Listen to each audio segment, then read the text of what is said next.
Bueno, buenas tardes a todos. Disculpen la tardanza, venimos así de comer. Una movilización, sí. Se- se- una movilización de platillos sobre la mesa. Sí. Este, Buenas tardes a todos, bienvenidos, muchas gracias por estar aquí. Esta charla es, como todas las del Círculo, es en línea, además de aquí en presencia, entonces, bueno, pues saludos a los que están acompañándonos en línea y muchas gracias a todos, gracias, y por eso tenemos que usar el micrófono, o sea, aunque nos escuchamos tenemos que usar el micrófono porque si no, el sonido no les llega a los que están lejos y a la grabación. Bueno, muchas gracias al Centro Cultural de España que siempre nos abre sus puertas. Ya saben que estamos un poco en despedida, esta es la penúltima charla, no solo del año, sino en general aquí con el Centro Cultural de España. No sabemos qué pase después, pero por lo pronto estamos como cerrando este ciclo. Han sido 2 años y medio muy bonitos y muy provechosos aquí, de tener a mucha gente muy padre aquí en las charlas. Hoy vamos a hablar de legalidad, sumidos como estamos en una ilegalidad de Estado, lo digo yo, no lo dice la institución, yo asumo estas palabras, sumidos como estamos en una ilegalidad de Estado, vamos a hablar de legalidad. Nos acompaña Andrés Ehrenhaus para presentarnos el proyecto de ley de traducción autoral que se está preparando en Argentina y que ya tienen presentado ante el Congreso de allá y que se está discutiendo.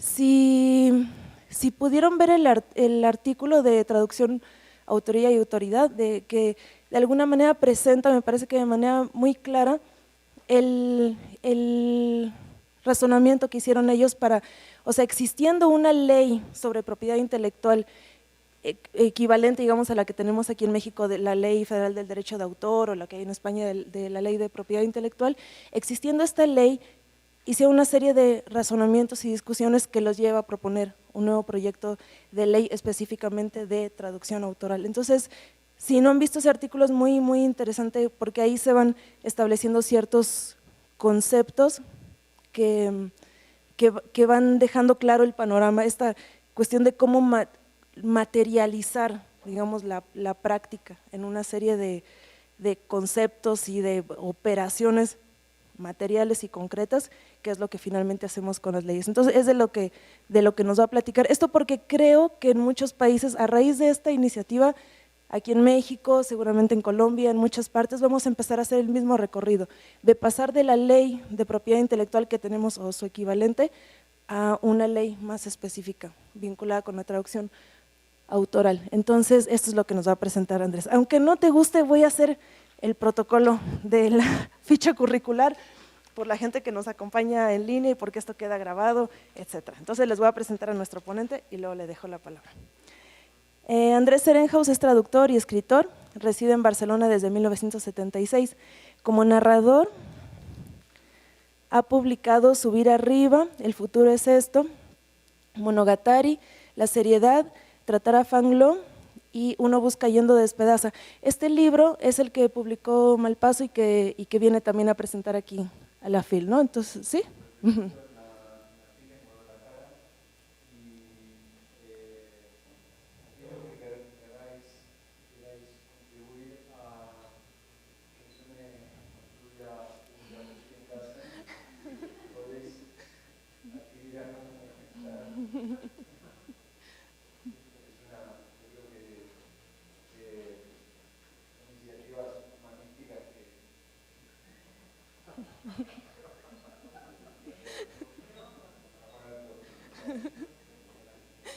Entonces,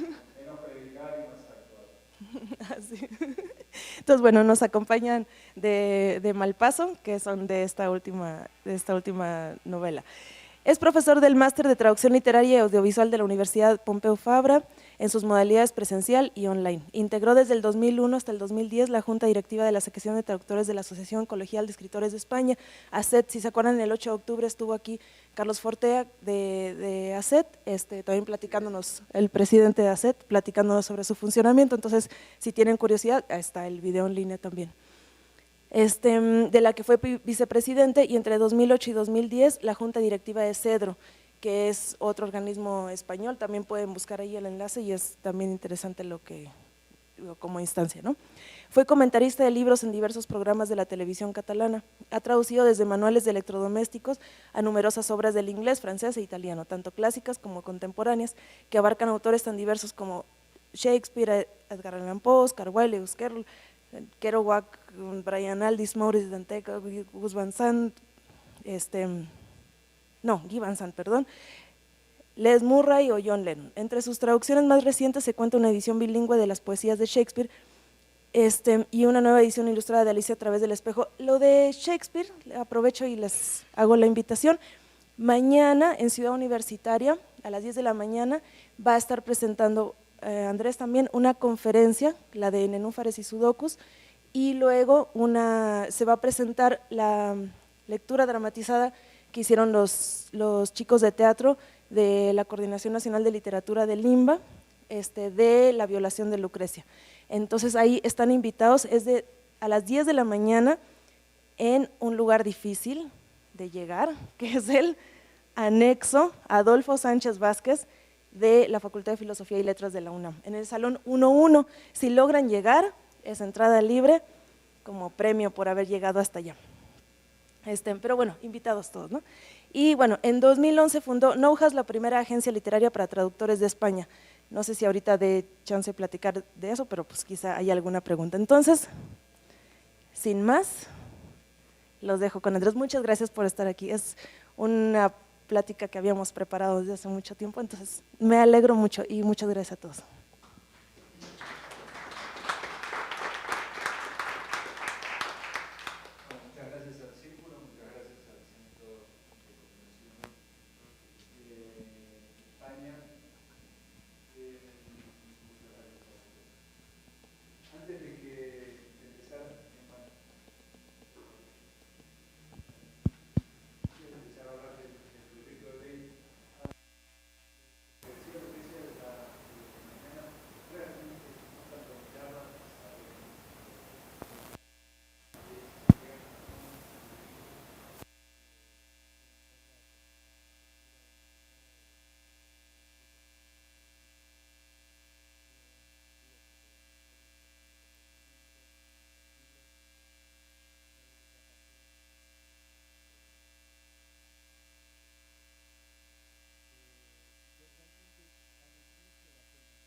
que aceptar justamente que se discutan no solamente este artículo, sino todos, uno por uno, todos los artículos de la ley, porque realmente un proyecto se tiene que debatir constantemente, hay que conseguir que realmente recoja en la mayor medida posible las inquietudes de todo el sector. Bien entendemos que una ley tiene que ser lo más generalista posible. Una ley no puede basarse en excepciones, que es una de las cosas que nos planteaban justamente los críticos con esta definición. Pedían que entre las excepciones el hecho de que hubiera traductores no formados académicamente, etcétera, etcétera. Nosotros entendemos que el espíritu de la ley tiene que ser generalista por un lado y por otro lado lo que es muy importante es que introduzca los conceptos de equitatividad y proporcionalidad en las ganancias que genera la obra una vez reproducida, distribuida y explotada, es decir, vendida. Esto es un concepto que está en la LPI española y está en todas las leyes de propiedad intelectual latinoamericanas y que, por supuesto, la ley argentina no recoge. Esta carta que circula en contra de la frase, cualquiera sea su formación profesional, fue contestada a su vez por profesionales, pero también por profesores, y gente vinculada justamente a la academia. Es interesante como debate y yo propongo que también se extienda en la medida de lo posible a otros países hispanoamericanos. En España aparentemente está resuelta la polémica, pero ni mucho menos, es decir, sigue habiendo un enfrentamiento entre academia y profesión, a pesar de que en España probablemente sea el país hispanoamericano donde hay, digamos, la traducción profesional no reglada, digamos, poseedora de un título habilitante, es más numerosa. Hay un montón de traductores que traducen perfectamente para la industria editorial sin título habilitante, ni mucho menos. Y siguen haciéndolo, y sigue saliendo gente. Sin embargo, la academia está haciendo una presión muy fuerte para que esto cambie. Es decir, cada uno defiende su terreno. Lo interesante sería que entendiéramos que el terreno es el mismo. Es difícil romper con esta inercia. En lugares como Argentina, donde los kioscos estos de poder son muy fuertes, es muy difícil romper con la inercia de la aparente obligación de que el traductor tenga un título habilitante, de que la formación sea institucional. La mayoría de los chicos con los que uno habla y a los que uno consulta cuando están en la carrera o cuando salen de la carrera están convencidos de que sin ese título no podrían traducir, cuando es completamente absurdo. Lo más probable es que con ese título no puedan traducir, porque no sabrán cómo llegar realmente, cómo hacer el camino por el que se llega a traducir para la industria editorial. La academia no traza ese camino. La academia lo que traza es un camino mucho más perverso. Traza el camino, deja las miguitas de pan hacia las agencias de traducción. Deja las miguitas de pan hacia los posgrados, los másters, las especializaciones. Es decir, a que el probable traductor, el traductor potencial que había sufrido esos 4 o 5 años de enseñanza de la traducción, tenga que seguir pagando para creer que va a poder llegar a la traducción, cuando en realidad traducir es traducir. No hay ningún otro secreto. El que traduce, traduce. Puede que no traduzca bien, eso lo decidirá el mercado. Jamás lo va a decidir la universidad, jamás lo va a decidir un comisariato de profesores. ¿Dónde están los profesores cuando uno va a una editorial a ofrecer sus servicios? ¿Dónde está la academia? Nunca es la academia, siempre es un editor el que decide si uno es un buen traductor para esa editorial o no. Es decir, ¿dónde se adquiere la autoridad? No la autoría. ¿Dónde se adquiere la autoridad? ¿Dónde el traductor se vuelve autoridad? Ahí, en su enfrentamiento, en su puesta en el mundo, en la puesta de la traducción en el mundo. Y ese mundo es la industria editorial, ese mundo es el mercado, ese mundo son los lectores. Los que devuelven la autoridad son los lectores, es la visión del otro, nunca es la academia. Entonces, tratar de sostener una cosa que cae por su propio peso, tratar de defender algo que no es, solamente porque uno tiene un interés, digamos, personal en mantener su puesto de trabajo, en mantener una estructura que lo sostiene, etcétera, etcétera, no redunda necesariamente en beneficio de la traducción, redunda en beneficio propio o del sector propio al que uno pertenece, probablemente redunde en beneficio de los profesores de traducción, pero no de los traductores. Y esta ley no es una ley de protección de los profesores de traducción, es una ley de protección de los traductores. Y eso es lo que no consigue entender un gran sector de la profesión en Argentina y probablemente en muchos otros países. No estamos regulando la enseñanza de la profesión, estamos regulando el ejercicio de la profesión, el ejercicio real.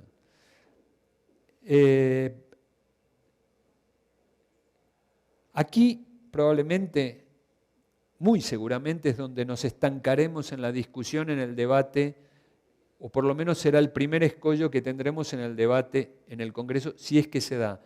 Voy a hacer un pequeño paréntesis. Un proyecto de ley en Argentina tiene una vida de 2 años. Esta ley se presentó en septiembre de 2013. Estamos en noviembre de 2014. Si en septiembre de 2015 no entró a debate, se muere. Es y no es un problema. Por un lado es un problema porque perdemos la oportunidad, una oportunidad de oro de discutir una ley que está introducida ya en el mecanismo, en la gran máquina del proceso legislativo. Por otro lado, probablemente, aunque perdamos esa oportunidad, habremos suscitado un debate lo suficientemente fuerte como para que se vuelva a la carga, quizás mejorando el propio proyecto, o por lo menos, aunque sea habiendo despertado la atención de unos cuantos sectores y, sobre todo, la conciencia dormida de los traductores. De todos modos, yo espero que se debata, pero tampoco me parece que sea una tragedia que no sea así. Después, evidentemente, vamos a tener que enfrentarnos con la industria, pero esto es normal, esto es lo que hacemos todos los días y a esto estamos acostumbrados. A lo que no estábamos tan acostumbrados o lo que no esperábamos tanto era el rechazo de los colegas, pero enfrentarse al editor, negociar con el editor, es lo nuestro de todos los días. Y muy probablemente unos cuantos de estos artículos que nosotros planteamos serán discutidos por los editores. Pero, oh sorpresa, entre muchos de los adherentes al proyecto de ley hay editoriales que adhieren a título, digamos, de empresa, como editorial, y después también muchos editoriales adhieren a título personal. ¿Esto qué quiere decir? Que el editor entiende que si esta ley funciona, se constituye en marco legal, va a facilitar la relación con el traductor, no a dificultarla, que es de lo que se trata. De lo que se trata es que no tengamos que pelear cada vez todo. De lo que se trata es que tengamos establecidos unos acuerdos que se reflejen en una ley que nos permitan tratar detalles, no cosas esenciales, no tengamos que morir a cuchillo para defender los derechos patrimoniales.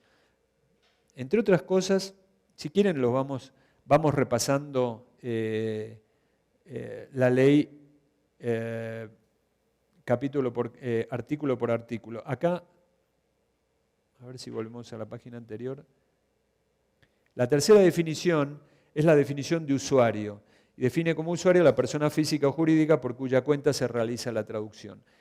Esta definición de usuario también es un paso adelante, porque hasta este momento, digamos, se entendía que el traductor, en todo caso, recibiría el encargo de un editor. El editor ha pasado a ser algo más que un editor, o por lo menos está a las puertas de serlo, porque la así llamada edición digital no es en puridad una edición. Una edición para la ley, desde el derecho romano hasta acá, es algo finito, algo que empieza y acaba, que tiene un número finito de ejemplares, que se reproduce hasta un punto. La edición digital es infinita, no tiene límite, por lo tanto no es una edición. Entonces el editor tampoco es un editor, empieza a ser otra cosa. Nosotros quisimos anticiparnos, no ir detrás, sino anticiparnos a este posible escenario y proponer la figura del usuario como quien encarga, que puede ser cualquiera, como quien encarga la traducción. Bien.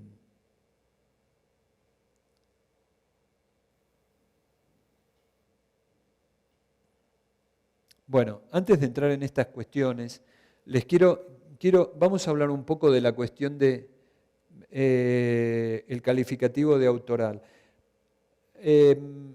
Meterse con una ley es realmente engorroso y da muchos dolores de cabeza. Cada vez que uno quiere definir algo está desdefiniendo otra cosa y se está metiendo, es como un poco los cubos de Rubik. Te dan el cubo, cualquier cosa que muevas, mal, porque se movió todo lo demás.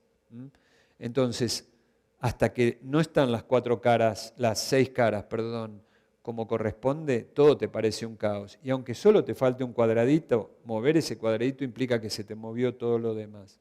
Si nosotros estamos definiendo como autor de la traducción al traductor solamente por el mero hecho de haberla creado,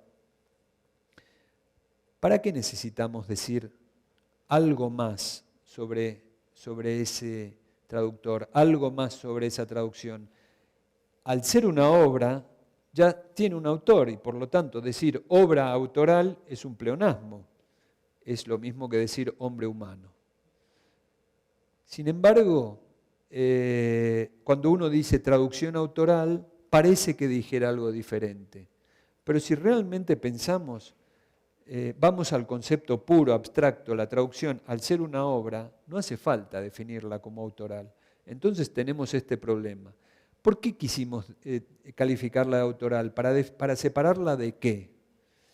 ¿Hace falta separar la traducción de algo? ¿Hace falta definirla como algo? Por ejemplo, podríamos haber dicho la traducción literaria. ¿Tiene sentido restringir a literaria la traducción? ¿Engloba literaria a todas las otras formas de traducción? Tendríamos que decir literaria, científico-técnica, etcétera, etcétera, etcétera. ¿Tiene sentido? ¿Por qué no hablar solo de traducción? El gran problema, por lo menos en Argentina, es que hay otro tipo de traducción, y es la traducción pública o jurada, que tiene su ley. No solo tiene una ley federal, sino que tiene leyes provinciales. Son las leyes de traducción, son ley de traducción pública, tal. Y la ley de traducción pública sí que obliga a una determinada formación, sí que obliga a una colegiación, sí que obliga a una serie de cosas. Y curiosamente, en esa ley de traducción pública no se define exactamente cuál es el objeto de la traducción. Es decir, esa ley no dice traducción pública es la traducción de documentos oficiales. no lo dice. Ahí se agarran los traductores públicos para exigir la colegiación de cualquier traductor, etcétera, etcétera. Y ese es nuestro problema. ¿Nos separamos? ¿No nos separamos del traductor público? ¿Cómo lo hacemos? Una de las posibilidades que salió justamente cuando fui a Málaga a explicar este proyecto, y nos reunimos con un grupo de traductores muy activos en Málaga, que la mayoría de ellos son además profesionales y unos cuantos son profesores, y planteé este problema y salieron unas cuantas propuestas. Una era hablar de la excepción, digamos, de estas leyes de traducción pública, mantenerlas al margen. Pero esto también nos traería una serie de problemas. Entre otros, que tenemos que nombrar a todas las leyes de traducción pública provinciales habidas y por haber. Y no sé si eso nos va a complicar aún más. Es decir, tenemos una serie de problemas técnicos que parecen muy tontos, pero que realmente son donde uno se encalla en la discusión con el que a priori se consideraría como par, pero que está defendiendo otro kiosco. Bien, les voy a ahorrar el repaso de los artículos. Voy a ir a los esenciales. Por ejemplo, derogamos el artículo 23 que obliga a la inscripción en un registro. Y no derogamos el artículo 38 porque entendemos que en el articulado de la ley propuesta queda clarísimamente regulada la obligación del editor, digamos, la imposibilidad de que el editor se haga con los derechos patrimoniales y de que el traductor los ceda voluntariamente. Entonces, nos ahorramos un problema más, porque derogar un artículo de la ley orgánica nos hubiese llevado a un problema extra de discusión con otros sectores. El 23 es más fácil porque habla específicamente de la traducción. Otra de las cosas que establecemos es que la duración de la relación, digamos, del contrato de traducción no puede ser nunca mayor a 10 años. Nunca, en ningún caso, mayor a 10 años. A los 10 años vence y se tiene que renovar mediante el mutuo acuerdo de las partes. Esto, en las leyes que yo conozco de propiedad intelectual, no se dice nunca. Es decir, queda abierta la posibilidad de la renovación automática, que es lo que en la práctica sucede. En España, el editor se puede acoger a una cláusula de renovación automática y el traductor queda sujeto de por vida. Es decir, no habiendo renunciado voluntariamente, acaba renunciando por esta vuelta que le permite la ley. Nosotros específicamente impedimos que este mecanismo de renovación automática sea posible. Y después establecemos la obligatoriedad de que el traductor cobre derechos de autor, cosa que en Argentina hasta ahora no era obligatorio y no sucedía, salvo en el caso de una única y primera edición, está muy especificado, y en ese caso también la relación se reduce, la duración del contrato se reduce a 5 años. Esto es básicamente lo más esencial, digamos, de las condiciones laborales que tratamos de regular. Después hay una segunda parte de la ley que se refiere al fomento, a la difusión, a la promoción institucional de la traducción, a la creación probablemente de premios. Otro paréntesis, yo soy absolutamente contrario al premio de traducción, a todos los premios, pero al premio de traducción, o sea, si yo fuera ministro de Cultura de cualquier país, prohibiría los premios nacionales de traducción o cualquier tipo de premio de traducción. A mí me parece absurdo premiar una traducción por encima de otras, o premiar a un traductor por encima de otros. Es como decir, te ha tocado, ya está, tú eres el mejor. ¿Cómo puede ser? ¿Cómo podemos creer, cuando nos otorgan un premio, que somos el mejor traductor, que esa traducción nuestra es la mejor o merece un premio al lado de tantas otras? Bien, no importa, esa es mi opinión personal y yo voy a seguir luchando por mi cuenta en esa dirección. Pero a pesar de eso, entiendo que el premio tiene una función promocional que acepto, digamos, como mal menor, y por tanto está incluida en una de las propuestas de esta ley. Y varias cosas más, digamos, que tienen que ver con la difusión y la promoción institucional. Y esto es todo. El proyecto no va mucho más allá. Es un proyecto muy sencillo y claro, que lo único que pretende es establecer un marco que regule nuestra particular relación laboral, o como queramos llamarla, con la industria editorial o la industria del libro, o aquella industria para la cual nosotros trabajemos haciendo traducciones. Esto es todo. La ley es esta. A mí me parece, yo estaba pensando haber salido de, digamos, promover o presentar este proyecto fuera de Argentina. ¿Qué sentido tiene? ¿Qué sentido tiene venir acá a México a hablar de un proyecto de ley de traducción para un país específico? ¿Qué sentido tiene haberlo presentado en España? ¿Qué sentido tiene ahora Estela va a ir a París a hacer una presentación del proyecto de ley? ¿Cuál es el sentido? Evidentemente lo tiene, pero hay que encontrárselo. El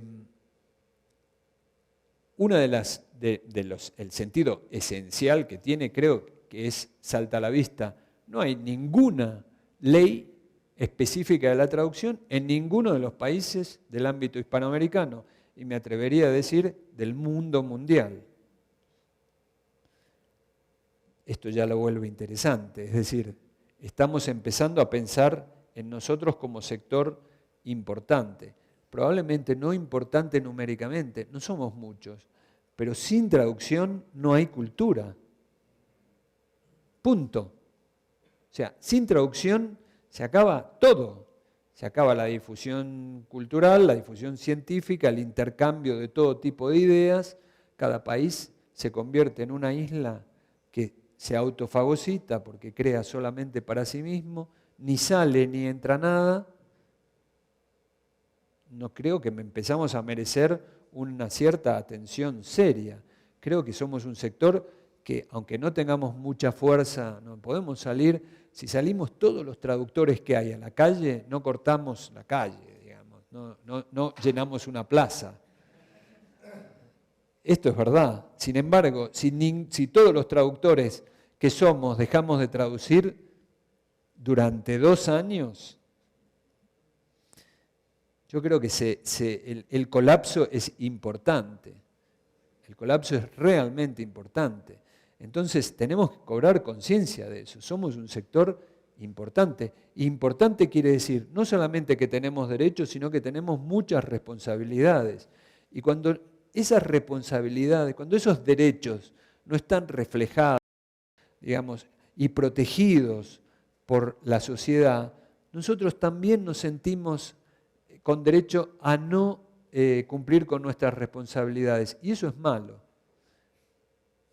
porque nos dedicamos a llorar, a quejarnos. Qué mal que estamos, qué mal, siempre esto, siempre lo otro, somos invisibles, cosa que yo tampoco veo, porque yo todos ustedes los veo, y ustedes me ven a mí, invisibles no somos. Empecemos por ahí. Pero cuanto más lloramos, cuanto más nos quejamos, más nos sentimos con derecho a no hacernos responsables de nuestra producción. Y eso es malo. La calidad de nuestro trabajo empieza a decaer.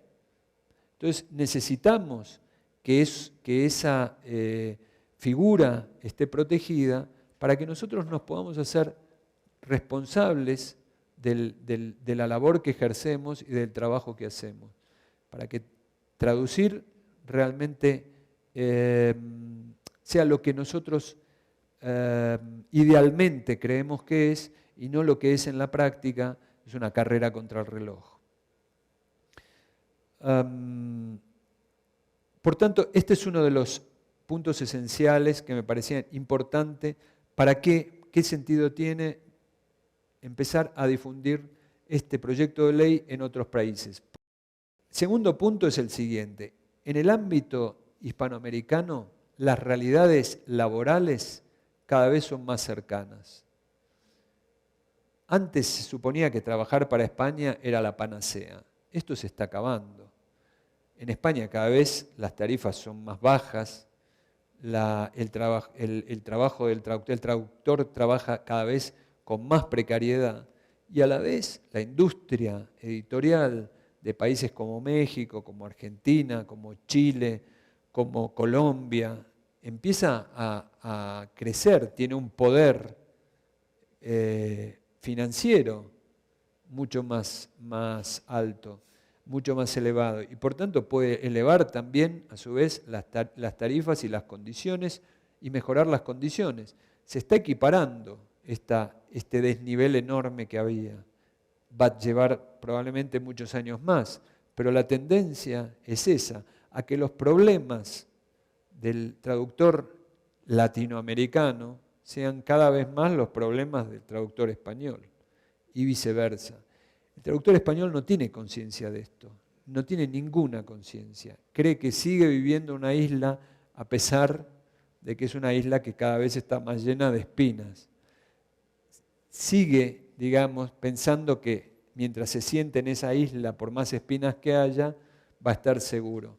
Pero el otro está avanzando en dirección a esa isla. Y muy pronto también por cuestiones tecnológicas, porque la tecnología está globalizando muchísimo los mercados, va a haber un momento en que será muy parecido trabajar para España que para cualquier otro país latinoamericano. Para países no, para industrias evidentemente. Es decir, cuanto más se parezcan los marcos de regulación y más favorables sean, mejor para nosotros. Tercer punto, las leyes de copyright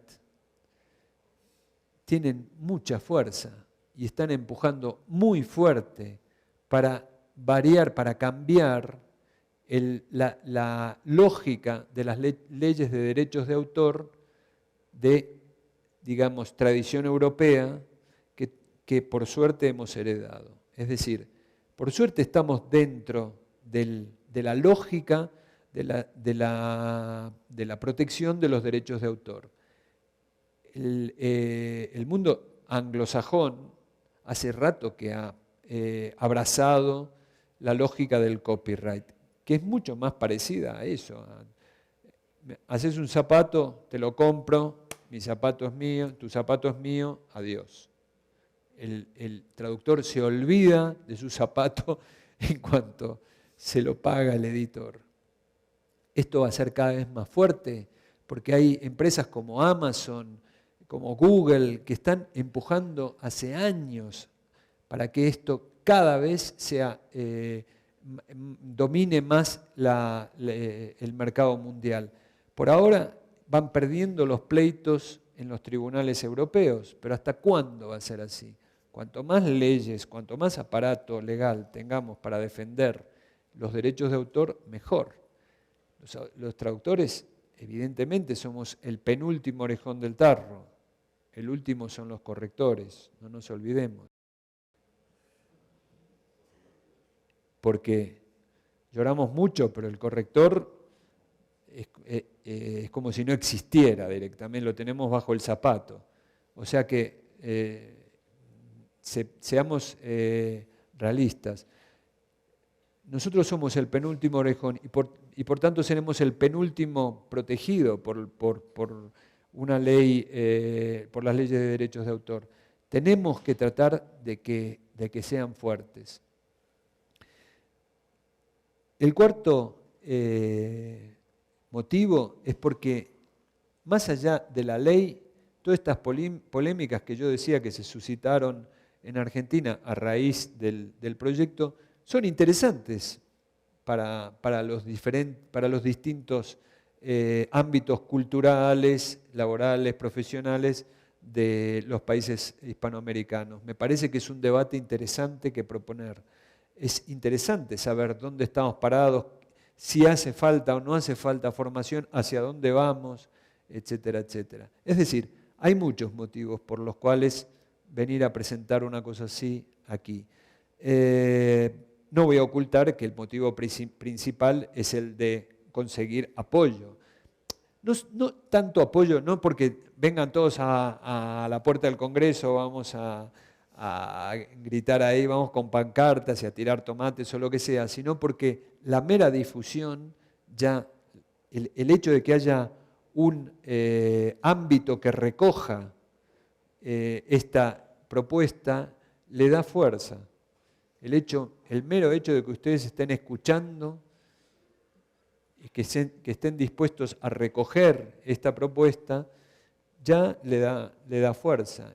Que nosotros podamos ir a presentarla a Francia, a México, a España, etcétera, a Chile, a todos los lugares donde podamos ir, le da fuerza. Entonces, eso es esencialmente, ese es el primer motivo.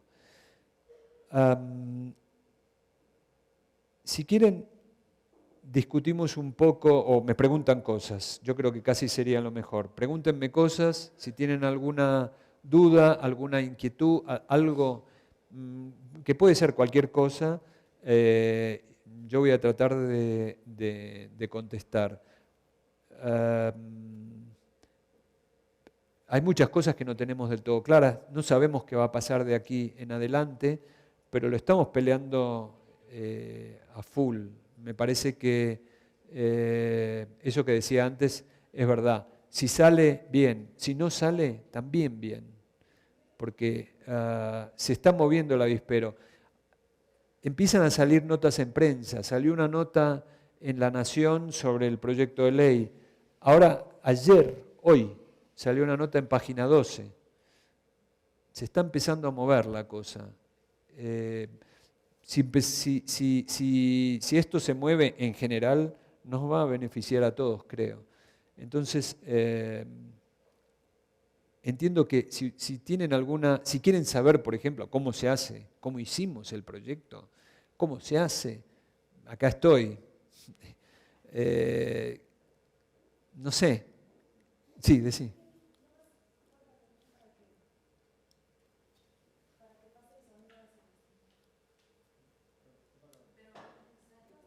No, porque no se graba.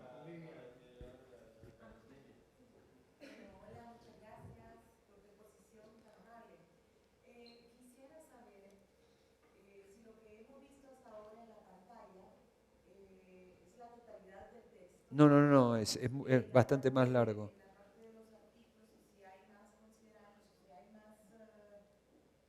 Ah,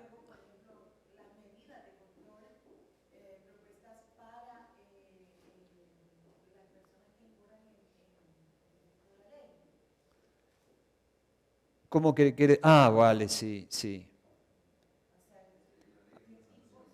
Evidentemente. Hay,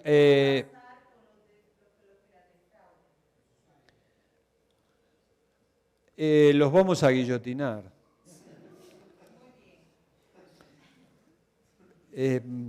Sí, bueno, ya está bien, estamos hartos. El que defraude la guillotina. No, sí, están previstos mecanismos de control.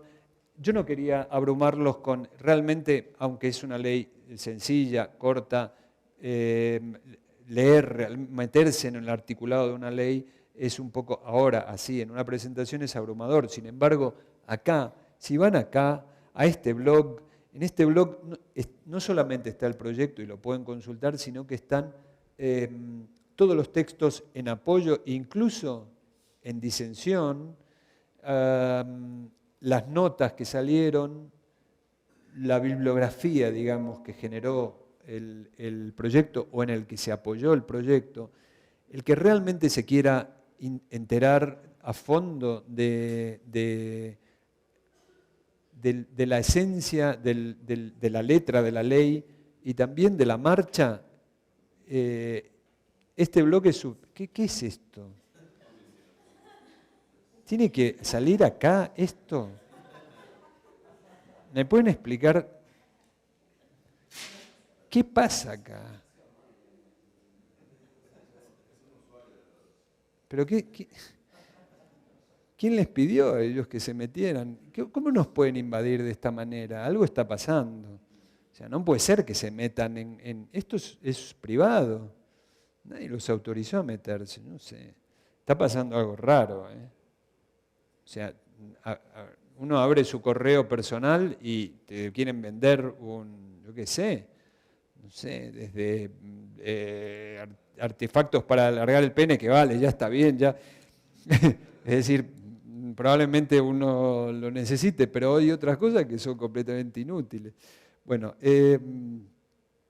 decía, hay que ir, en este blog hay un enlace a la ley, te la puedes mirar bien. Uno de los problemas, por ejemplo, que plantea toda ley es cuál es la autoridad de aplicación de la ley.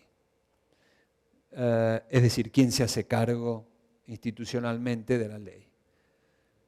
Tuvimos un problema muy gordo con esto.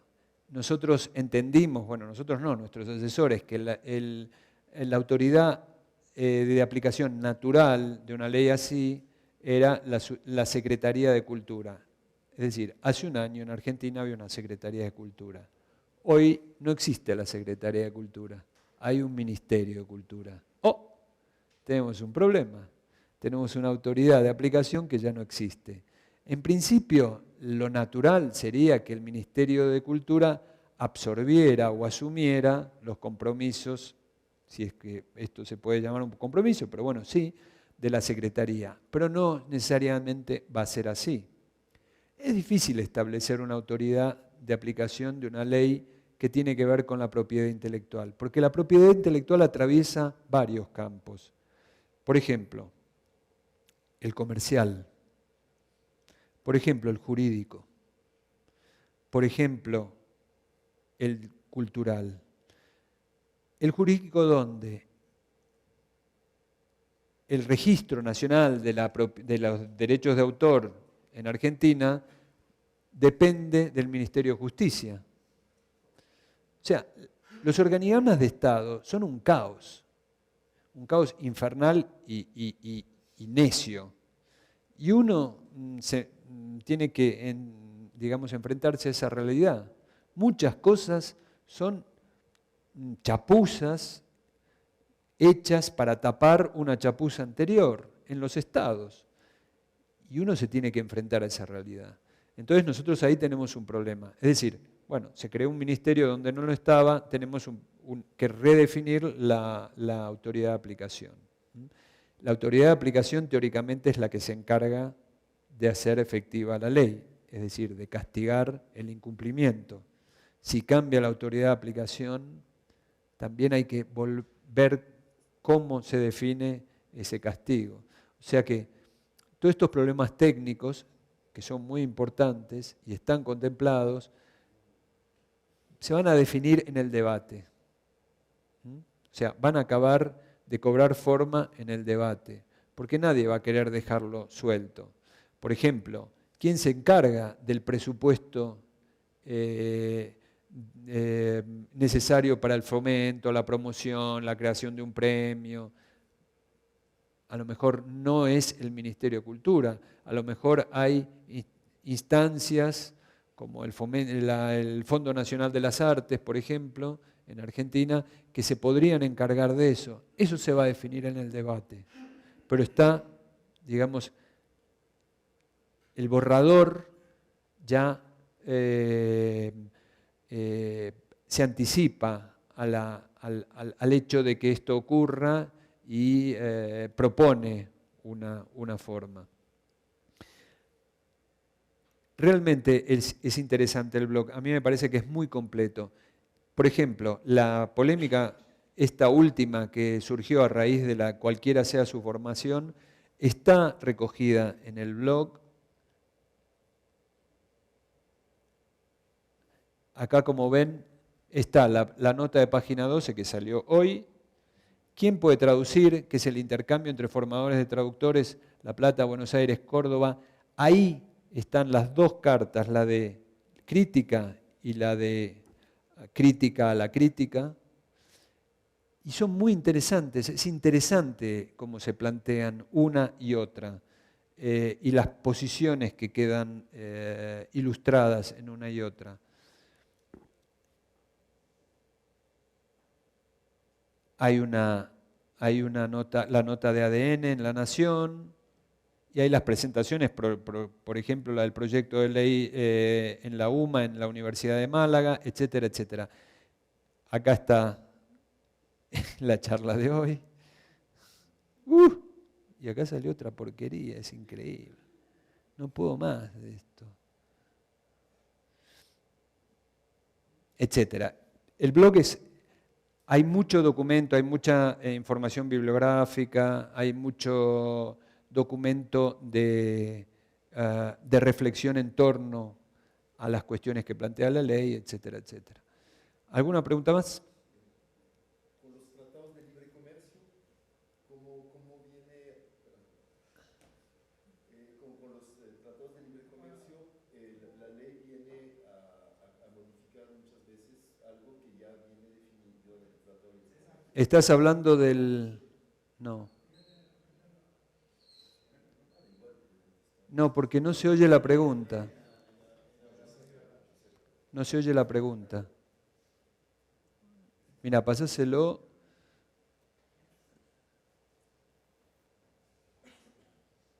¿Estás hablando del TTPI? Pero, ¿sabés lo del TTPI?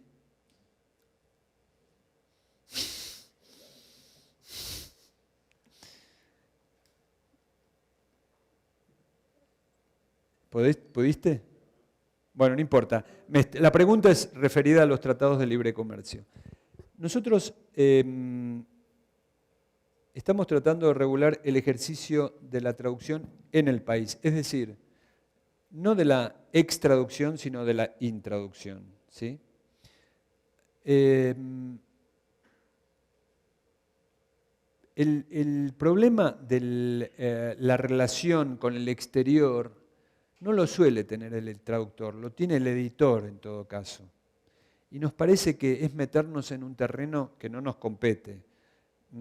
Las relaciones de los editores con las relaciones comerciales de los editores con el exterior no son nuestro terreno y no las podemos tratar de regular. De todos modos, ya que hablaste del tema, y esto tiene que ver con lo que yo decía de las leyes de copyright, hay en marcha un tratado del libre comercio de los países del norte, es decir, Estados Unidos con Europa, están muy avanzadas las conversaciones, donde se establece una especie de zona franca de movimiento de mercancías, digamos, entre Estados Unidos y Europa. ¿Qué nos importa a nosotros? Nos importa lo siguiente. Una de las cuestiones que plantea este tratado, que se llama TTPI, si no me equivoco, es que el libro deja, digamos, de tener pierde su condición de artículo cultural, digamos, y se convierte en una simple mercancía. Es decir, pierde todas sus prerrogativas como libro y se convierte en una mercancía, por lo menos a los efectos del comercio entre Estados Unidos y Europa. Esto es preocupante. Es algo que se está negociando, digamos, por encima de la legislación nacional y paneuropea, digamos, y que en gran medida se acoge a los planteos estadounidenses con respecto a muchas de estas cosas. Bueno, esto está en marcha. Es decir, tenemos que ser conscientes de todo esto. Por suerte nosotros estamos por debajo. A veces viene bien ser más chiquito, estar abajo del paraguas, ¿no? Pero alguna consecuencia va a tener para nosotros. La ley, por supuesto, esta ley no se mete con eso, no podríamos. Nosotros somos menos que David. O sea que ni pensar ni siquiera asomarte para ver si Goliat aparece. Nos tenemos que dedicar a lo nuestro. ¿Sí? Hablando de David. Sí. No sé si la pregunta tiene que ver con la ley en particular, pero... ¿Querés saber quién va a ganar el jueves? River. River.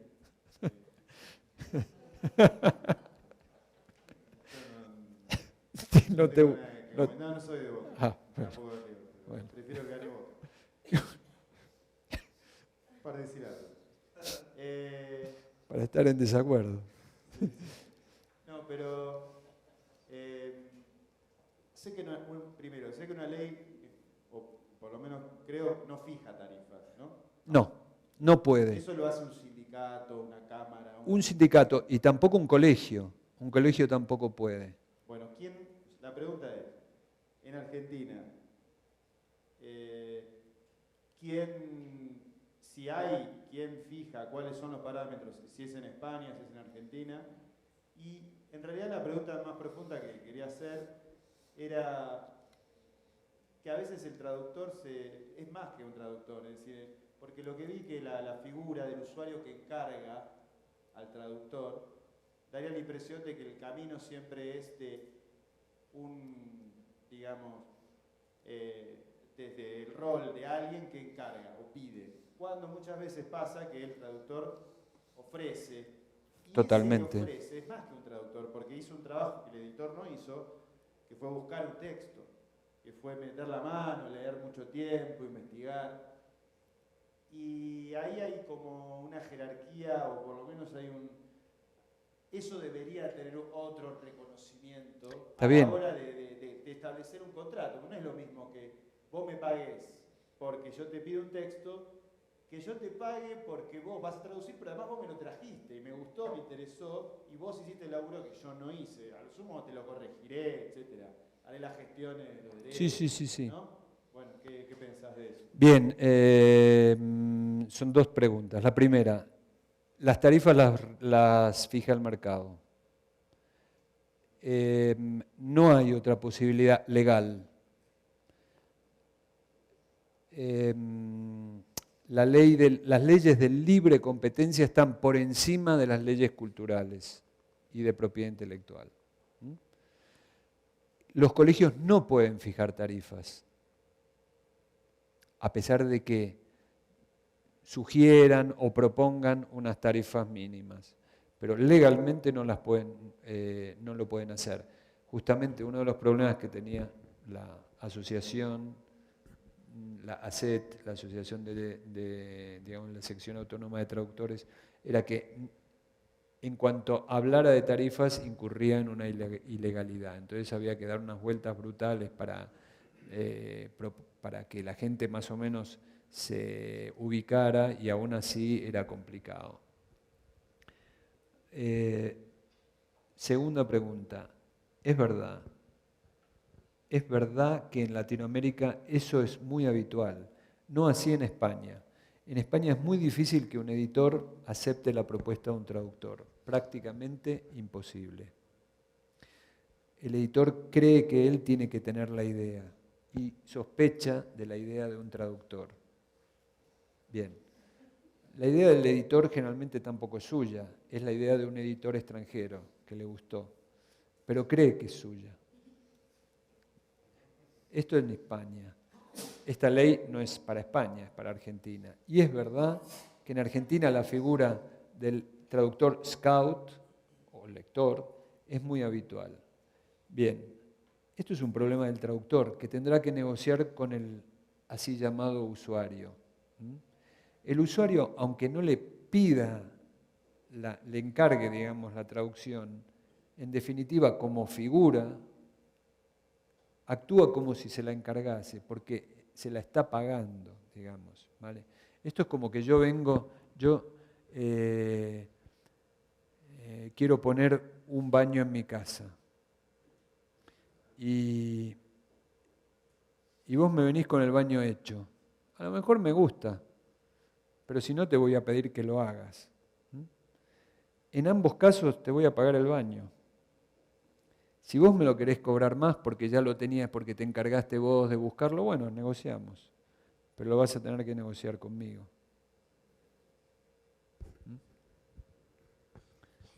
Sí, le pasan el...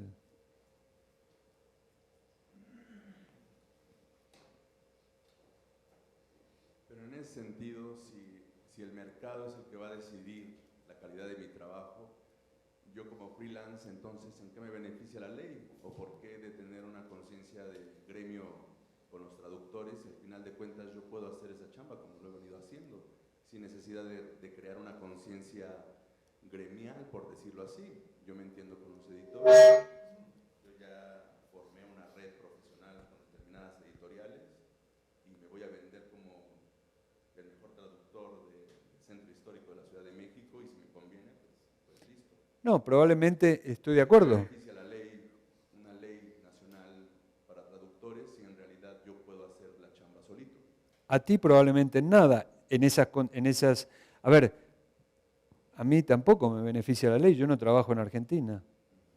¿En qué me beneficia la ley? Sin embargo, estoy promoviendo el proyecto. Le beneficia a otros. No todos tienen la posibilidad de tener las mismas condiciones que has conseguido tú. Y es más, tú las habrías conseguido de una manera mucho más sencilla si esta ley hubiese estado en funcionamiento. No fija las tarifas, pero sí fija unos porcentajes mínimos. Sí fija la obligación de que los derechos de autor se cobren a partir de un determinado porcentaje sobre el precio de venta de cada ejemplar al público. Es decir, no podemos fijar tarifas porque además sería ridículo. En cuanto las tarifas están fijadas ya se superan, digamos. Este problema le pasó a los alemanes. Los alemanes tienen realmente tienen una fuerza sindical mucho más grande que nosotros. El traductor alemán pertenece a un gran sindicato, que es un sindicato de servicios, digamos, de autónomos, de servicios culturales, están los autores, está todo el mundo. Este gran sindicato es un enorme paraguas muy fuerte, tiene capacidad de negociación con la industria y negociaron unas tarifas mínimas. Hubo dos negociaciones. Hace bastantes años consiguieron negociar unos porcentajes y unas tarifas mínimas. ¿Qué pasó? Que a pesar, mientras lo celebraban como un gran triunfo, y realmente parecía un gran triunfo, los editores dijeron, estas son las tarifas mínimas, ni un centavo más. Y fulanito, que cobraba mucho más, tuvo que rebajar sus tarifas. Y menganito, que cobraba más, tuvo que rebajar sus tarifas. Es decir, esa primera gran conquista fue un boomerang, un tiro que salió por la culata. Hubo que reformular la negociación. Ahora consiguieron una negociación en otros términos, de la cual están mucho más satisfechos. Pero es peligroso negociar tarifas, es muy peligroso, porque sí se pueden negociar las mínimas, pero las máximas no. Y si el editor se atiene a lo negociado, ahí te quedas.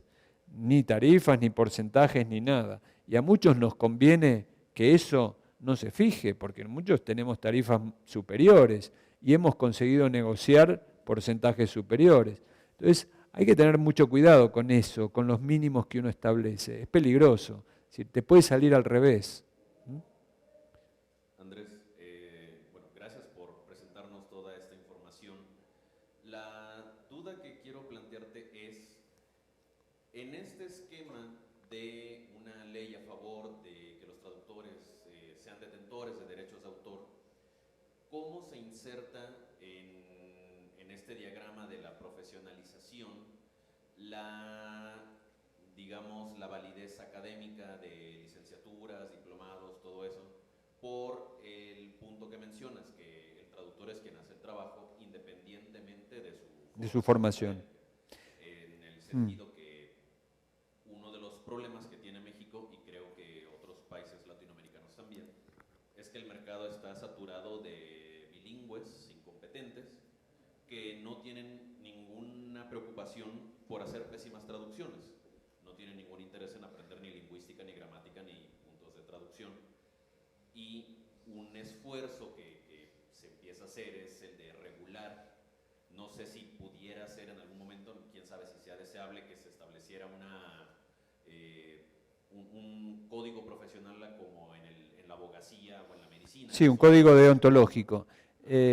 ¿Cómo crees que se intersecta en este debate la cuestión de los estudios formales? Es verdad, es interesante.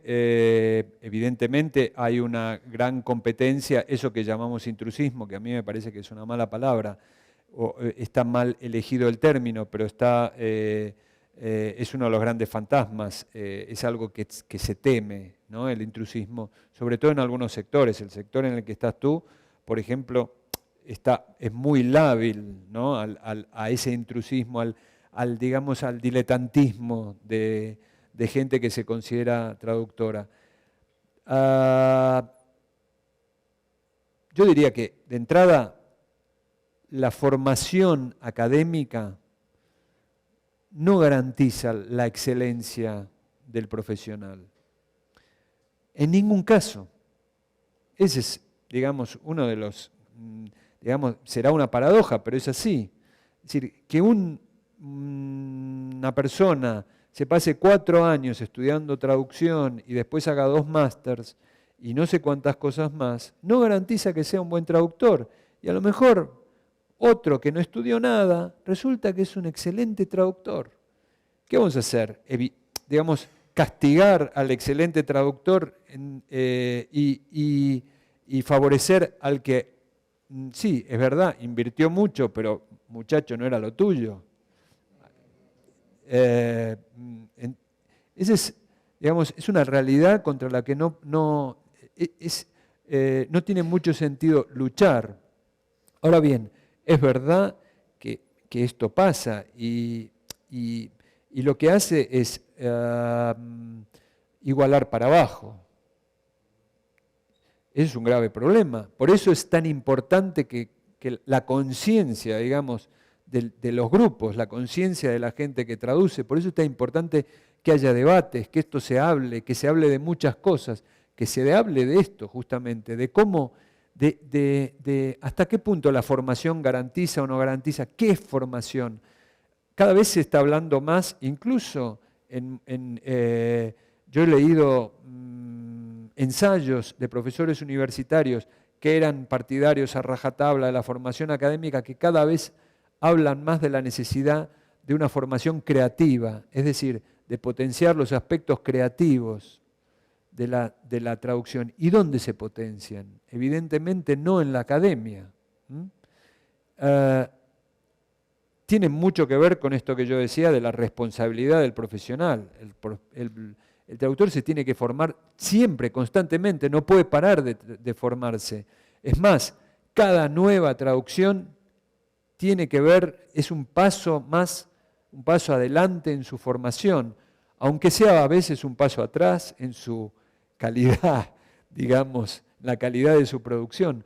A veces una mala traducción es buena para uno, porque nos enfrenta a nuestras limitaciones, nos demuestra que también podemos fallar, más allá de lo que decíamos hoy a la mañana, que siempre fallamos, pero siempre fallamos hasta un punto, no estrepitosamente. Cuando uno sabe que falló estrepitosamente, tiene que pensar unas cuantas cosas, replantearse unas cuantas cosas, ver si no se estancó, ver si no se conformó con lo que hacía, etcétera, etcétera. Entonces, evidentemente, no se puede ir uno por uno a todos los traductores, digamos, diletantes, por llamarlo de alguna manera, y decirles, ¿has pensado en esto? Tienes que pensar en esto, no sé qué. Entre otras cosas, porque yo me reconozco como, en algún momento fui uno de esos traductores diletantes, en algún momento fui un intruso. Yo empecé a traducir como negro de otro traductor. Yo traducía para alguien que ponía su firma y me enseñó. sea, esa relación me enseñó mucho. Ese otro traductor que ponía su firma y por lo tanto se hacía responsable de la autoría de algo que no había hecho, me estaba protegiendo a mí de la exposición a un medio para el que probablemente todavía no estaba para la que probablemente no estaba preparado. Es decir, esa protección que ejerció me sirvió. A mí me sirvió empezar así. No sé si le sirve a todo el mundo, pero me parece que hay muchos caminos para llegar, pero no tenemos necesariamente por qué pensar que el diletante de hoy no será el excelente profesional de mañana. Porque, ¿cómo se traduce bien? Traduciendo. Cuanto más se traduce, mejor se traduce. No hay vuelta que darle. Es como las horas de vuelo. Uno aprende a ser piloto volando. Te pueden enseñar 1000 cosas y te pueden poner delante de 1000 programas de simulación, pero hasta que no te subiste y temblaste delante de los mandos, no habrás volado. Y cuantas más veces vueles, más problemas vas a poder resolver. Que te hayan salido bien los primeros vuelos no quiere decir que al cuarto, quinto o al 20º no te caigas. Y a nosotros nos pasa igual. Tenemos que volar mucho para que no nos caigamos un día, para que no venga un secuestrador aéreo y nos lleve donde no queremos ir. O sea que a traducir se aprende traduciendo. Entonces, si nosotros limitamos el ingreso, digamos, al club maravilloso de los traductores a gente que no está formada o gente que no está traduciendo bien por ahora, solamente por ese hecho, estamos, en cierta manera, nos estamos dejando afuera nosotros cuando éramos pichones. Dicho lo cual, a mí me parece que la formación es necesaria. Es decir, yo no estoy en contra de la formación académica. Yo jamás voy a decir que no sea útil estudiar traducción, que no sea útil hacer algunos posgrados, no todos son realmente eficaces, pero unos cuantos sí. Nunca voy a decir, es más, yo creo que un traductor tendría que estudiar no solamente traducción, tendría que estudiar geografía, botánica, yo qué sé, historia, chicos, historia es importante, casi más importante historia que cualquiera de las otras cosas, teología probablemente, un traductor, por más, me pueden decir que, yo estoy dando clases a posgrado, ¿sí? Gente que hizo 4 o 5 años de facultad y que a veces tiene 2 carreras, y les pregunto si leyeron la Biblia y no la leyeron. No vas a traducir bien, lo siento, no vas a traducir bien. ¿Cómo no leíste la Biblia? A casa a leer la Biblia y después hablamos. Hay cosas que son, es decir, que hay cuestiones que van mucho más allá de la formación, pero la formación es útil, es necesaria, te pone delante de un montón de cosas, te ahorra camino. El otro día en la Universidad de Málaga, cuando yo planteé todo esto, un par de alumnas me dijeron, bueno, y entonces, ¿para qué vinimos a estudiar acá? Nos estás diciendo que estamos perdiendo el tiempo. Yo les dije, no, están ganando el tiempo. Este tiempo que están dedicando a estudiar, el tiempo que están pasando en la universidad, les va a ahorrar el doble o el triple de golpes que te das cuando no estudiaste. Te los das. O sea que sí que vale la pena la formación. Por eso nosotros decimos, cualquiera sea su formación, no estamos diciendo, los sin formación son los mejores. No, estamos diciendo que su formación no es garantía de profesionalidad. Porque cuando empezás a poner esos, filtros, estás como fomentando una especie de comisariado, de fiscalización de la calidad. ¿Y quién acá, en este lugar, en esta habitación, es capaz de levantar la mano con toda seguridad y decir cuándo una traducción es buena y cuándo una traducción es mala. ¿Quién es capaz de decir qué es una traducción buena? Nadie. No lo sabemos. A veces una traducción buena, 2 días después, es una traducción mala. ¿Sí? Sí. No, que con lo que decís de la formación, ¿no? Como es necesario tener o no tener formación. En realidad, en ambos casos hay formación, es evidente. Es decir, no es que uno no tiene formación. Yo no tengo ninguna formación de traductor. Pero digo, y cada uno con recorridos distintos. Bueno, mentira, ahora estás yendo a un seminario. Es cierto. Eso es una formación. Arturo nos está deformando un poco. Cada vez más. Tendríamos que poner cualquiera sea su deformación profesional en la ley. No, pero digo, Está bueno eso. Cada uno aprendió los idiomas de una manera totalmente distinta, cada uno tuvo su relación con la literatura de distintos lugares, y eso es formación. O sea, entonces quizás habría que hablar de formación oficial y formación autodidacta, como cualquier otro oficio, más que no formación. Efectivamente, eso es lo que dicen la contestación a la carta. Dicen, formación es todo. Que uno no, digamos que no sea una formación en la que al final de la cual a uno le dan un título, no quiera decir que se está formando. Formación efectivamente tiene que ver con, no todo el mundo necesitó estudiar una lengua para dominarla y no por ello no está formado o capacitado para hablarla o, digamos, usarla como materia de traducción. Es decir, la traducción está muy cerca justamente porque a veces pasamos por alto una cosa. Traducción es la transformación de una obra original en una obra derivada en otra lengua en la que estaba escrita la primera. Es decir, es una obra. ¿Qué quiere decir? Que es algo que no estaba antes y se creó para que estuviera. Se creó. Es decir, la creación de la obra es un aspecto sumamente importante. Sin creación no hay obra. La creación está muy cerca de la creatividad, es decir, la creatividad es la capacidad para crear. Sin creatividad uno no puede crear. Es decir, que la traducción está muy cerca de lo que es la creación de una obra original.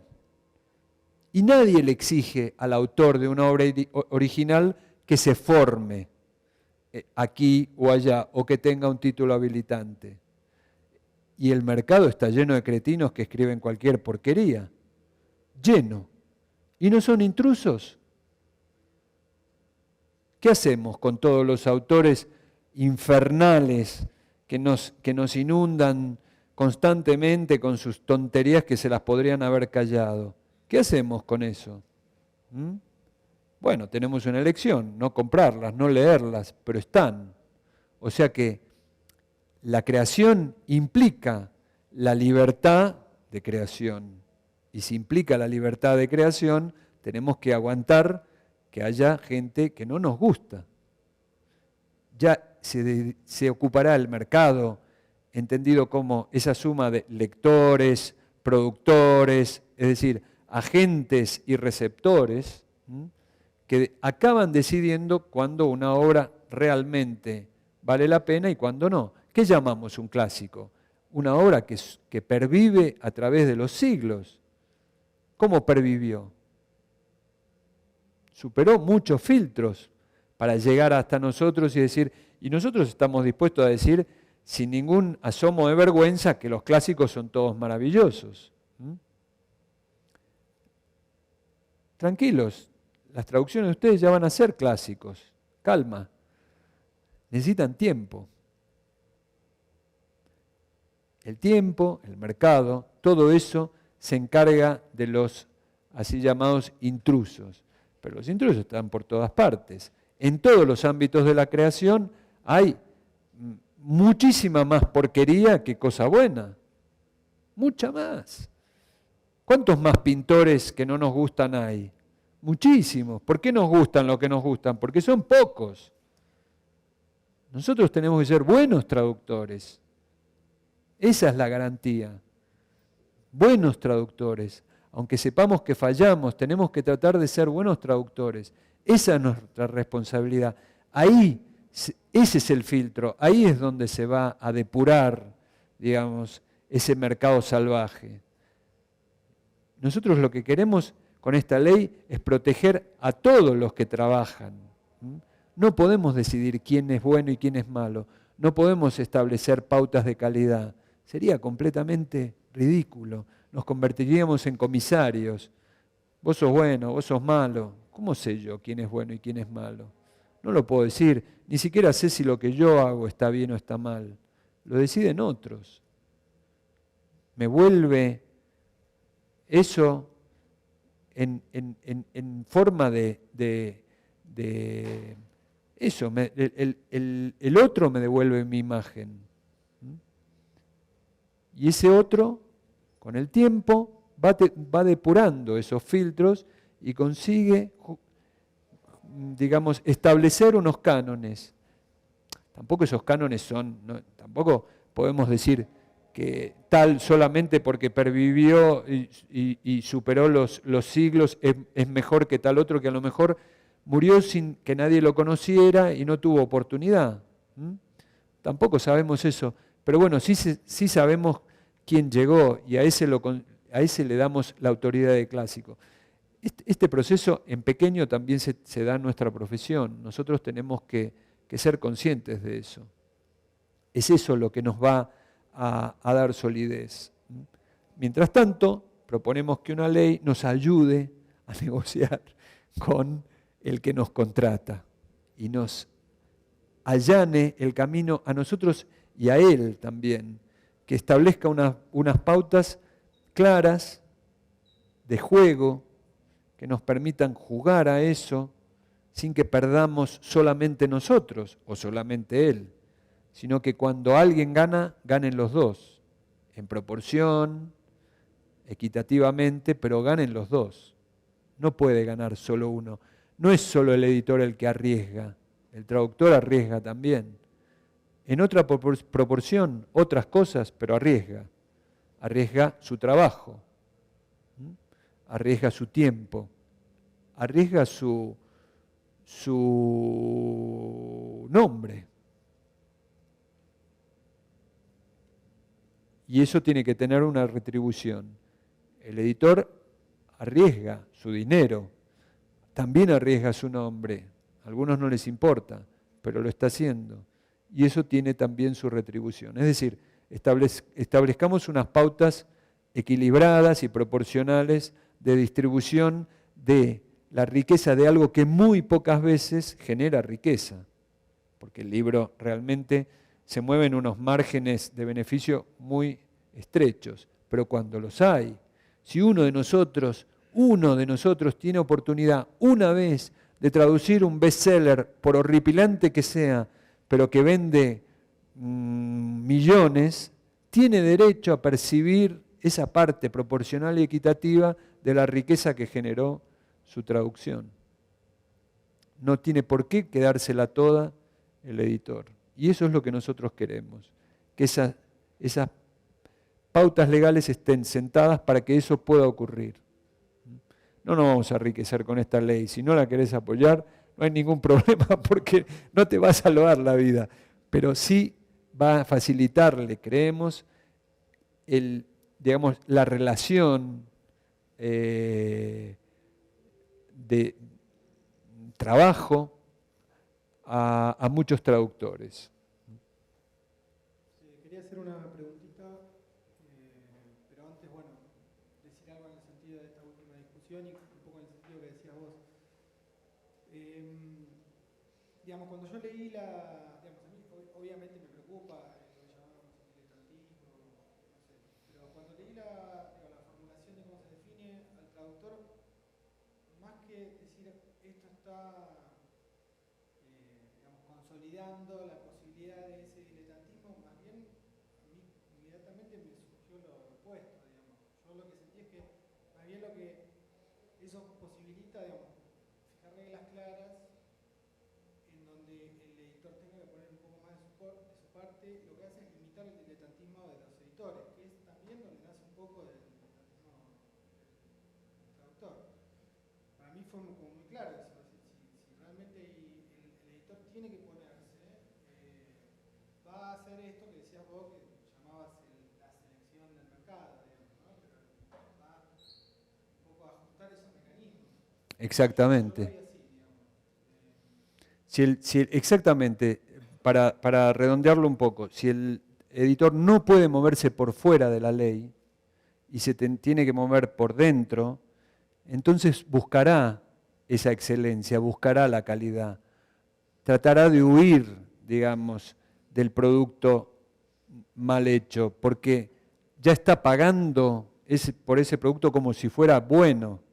Entonces, eso es lo que hace. La ley evita el juego por fuera, en la medida de lo posible, y obliga al editor a una responsabilidad mayor con su producción. Es decir, ya que pagó, que pague por algo que esté bien hecho, ¿no? Es un poco eso lo que querías decir. Sí. No, y la pregunta, bueno, es más bien como argentino que la hago, porque bueno, ahora en unos días volveré para Buenos Aires, y si bien yo pienso que lo más rico de la estrategia es esto que estamos haciendo ahora y la manera en que se replique, digamos, vos con las charlas, pero también cada uno de nosotros en nuestros rincones, en nuestros espacios. Sí, por cierto, si están de acuerdo con el proyecto y quieren adherir, entran en el blog, van a adhesiones, se escribe a una dirección y uno tiene que poner su nombre, su ocupación, el país en el que reside, o ni siquiera, y el documento. El documento después en la lista de adhesiones no aparece, pero lo necesitamos a efectos, digamos, legales, para que no parezca que nos estamos inventando a los adherentes. Pero no adhieran al proyecto sin habérselo mirado y pensado, porque tampoco es eso. No, bueno, la pregunta es eso, si bien creo que la parte más rica de la estrategia para, digamos, no solo para la ley, sino bueno, para pensar y hacer una profesión distinta entre todos, pensaba concretamente en cómo podemos hacer en cuanto a la parte más pequeña de la estrategia que se dirige al Congreso, ¿no? O sea, por ejemplo, saber con qué bancadas tienen relación, además con la bancada socialista, de si se te ocurren... No, la bancada socialista nos abandonó. Estamos tratando de conseguir apoyos como locos, que es una cosa que yo pensaba ya de entrada. Lo que pasa es que tuvimos ese apoyo socialista y no podíamos desperdiciarlo porque nos metió en el Congreso. Ahora nos convendría mucho más tener apoyos que tienen más que ver con el proyecto en sí, porque el proyecto habla de la traducción como herramienta fundamental de la construcción de una cultura nacional y popular, para llamarlo de algún modo. Popular, no sé, toda la cultura es popular, nacional también cuando ocurre en algún lugar, pero sí como herramienta fundamental de la cultura. Entonces, esos son banderas que levanta en este momento, por los motivos que sea, el gobierno actual. Entonces, creemos que pueden entrar un poco en la corriente de intereses.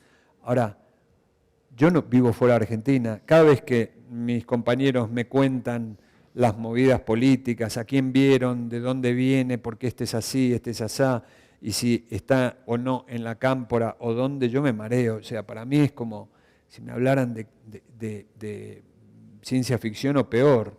Y tengo la sensación de que cada vez nos enredamos más. Es decir, es brutal, los vericuetos políticos son brutales. Que hayamos perdido el apoyo socialista es bueno, porque tampoco tienen tanta fuerza. Sin embargo, también nos fue bien que nos metieran ahí. O no lo sabemos. Lo que sabemos es que está la ley presentada en el Congreso y que si se debate va a ser bueno. ¿Cómo llegamos a eso? Estamos tratando de tocar todos los timbres. Ya sabes el tango. yo creo que cada granito es bueno, cada nota en un periódico es buena, cada adhesión es buena, cada transmisión horizontal del proyecto es buena. Todo lo que se haga va a ser bueno, aunque no sea bueno para el proyecto, va a ser bueno para la profesión. Pero de verdad estoy mucho más mareado que vos con respecto a cómo digamos, las cuestiones políticas específicas de cultura y del proyecto. De entrada, por ejemplo, llegar a Parodi, que es la ministra de Cultura, no es fácil, a pesar de que es realmente bastante permeable, porque la pobre mujer está bombardeada con infinidad de cosas, le caen proyectos por todos lados.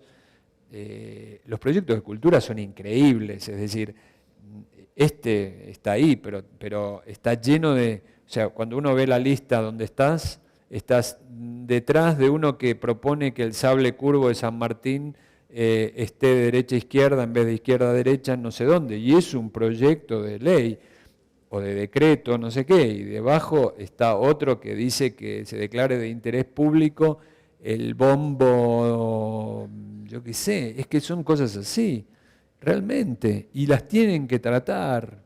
Y hay gente, además, tiene mucho más apoyo, probablemente el del sable de San Martín, que el nuestro, porque habrá un grupo de no sé qué provincia, de Yapeyú, que quiere que el sable se ponga al revés, y empujan y empujan y empujan y consiguen que el proyecto salga, que el decreto salga. Y el nuestro, no. Por ahí, o por ahí sí. Pero realmente es kafkiano, es decir, una vez que uno se metió en el castillo, hay que ver cómo sale. Sí, tenemos que cerrar.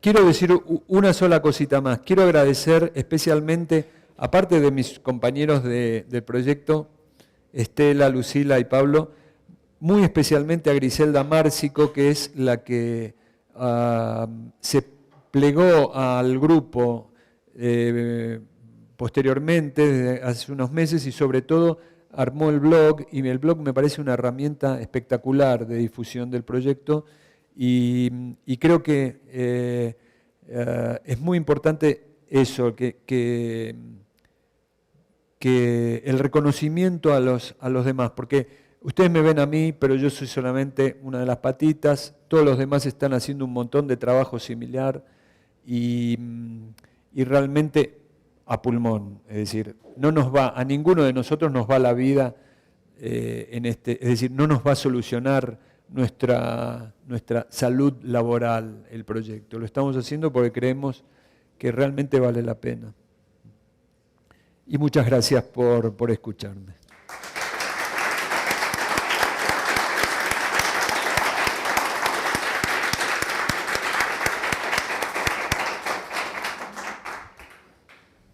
Bueno, nada más cerrar y me puedo sacar. muchísimas gracias.